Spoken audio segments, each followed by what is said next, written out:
ल गाइजहरु हैन, यो तपाईले जति पनि यो सेतो देख्नु भएको छ नि, यो सेतो यहाँदेखि वहाँसम्म जहाँसम्म चाहिँ देख्नु भएको छ, यो चाहिँ जो हामीले खान्छौँ नि नुन, यसरी अहिले चाहिँ यो गर्मी भएर सुक्या छ हैन, जाडोमा फेरि पग्लिन्छ। यो नुन हो, यो नुन हो। जाडोमा चाहिँ पग्लिन्छ, पानी बन्छ, घाममा चाहिँ अहिले सुक्या छ।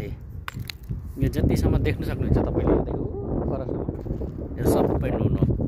अब यसलाई चाहिँ फ्याक्ट्री सेक्ट्रीमा लगेर अब फिल्टर सिल्टर गरेर अब प्याकेटमा प्याक गरेर चाहिँ हाम्रो घर घरमा भान्सामा जाने हो।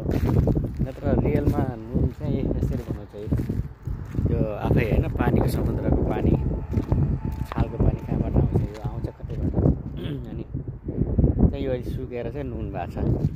नत्र थुप्रै मान्छेहरू छेउछाउमा हिँडेर यो यस्तै यो कालो भएको रहेछ, नत्र यो नुन सेप्दै चाहिँ पुरै नुन हो। यस्तै बन्छ नुन भनेको हैन, पुरै नुन छ। यो हामीले खाने नुन हो। यो नुन चाहिँ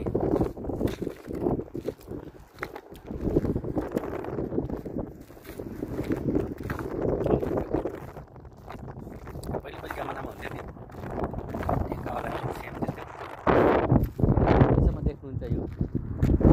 यो सबै नुन हो। यसले लहर पिसेर के गरेर अब चाहिँ अब